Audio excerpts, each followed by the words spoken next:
అజ్జిదర్జీ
ఈ ఇట్టినందులో నీకేమి సమాధానం చెప్తావు అది ఎక్కువ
అంటే ఎంత రాత్రి నేను ఎందుకు పిలిచాను అడుగుతున్నా బతుకుతున్నారు నాకు ఎందుకు చేతో 99 సంవత్సరాల తర్వాత కూడా నీ తమ్ముడు రమణ పుట్టాడమ్మా రమణ పుట్టి తమ్ముడు పెరిగి ఉన్నారు వీడు వచ్చి నేను ఇంటర్ ఉన్నారు నా మీద మామూలు భంగపెత్తున్నాడు ఇంటి మీద ఈ కుదురుతున్నాడు చూడమ్మా ఆ యాలవరి మంగ తల్లిని కూడా అడగొచ్చినానమ్మా ఆలవరి మంగ తల్లిని అడగొచ్చినానని నీ తమ్ముడు కూడా ఎక్కడా కాన రాకుండా వెళ్ళిపోయినాడు ఎక్కడ రాజ్యాలు వెతికినాడు తిరిగిన రాజ్యాలు తిరిగినాడు ఎక్కడా కాన రాలేదమ్మా తిరిగి తిరిగి తిరిగి వదులుకున్నాడు నీ తమ్ముడు మాయని నీకు తెచ్చు నీ మాయని నీ తమ్ముడికి తెచ్చు ఇద్దరికి ఎవరికి తెలియదు అందుకని చేతి నీ తమ్ముడిని తీసుకొచ్చి నాకు పెళ్లి మొట్టాను అప్పగే నేను చారు పెట్టుకున్నాను అయినా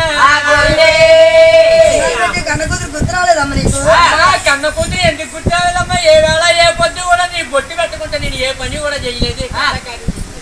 ఈ ఏళ్ళ నీ తమ్ముడు కూడా ఇంటి వద్ద దాకా తీసుకొద్దాం అనుకున్నాడు కదా. తమ్ముడా తమ్ముడా తమ్ముడా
నువ్వు తమ్ముడో తమ్ముడు అని కూడా వచ్చి కేకలేస్తాయి కానీ మొత్తం ఇన్ని మాట నాకు జిల్లులు పోలేదు. నీ కళ్ళు పోనీయక్క నీ నోటు పడకలే ఆలకెత్తాను కానీ నీ రూపు దాకా చూద్దాం అంతే. నాకు కళ్ళు కనిపించలేదు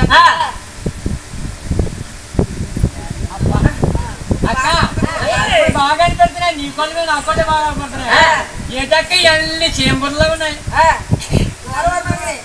అడగొచ్చాం పెళ్లి తమ్ముడు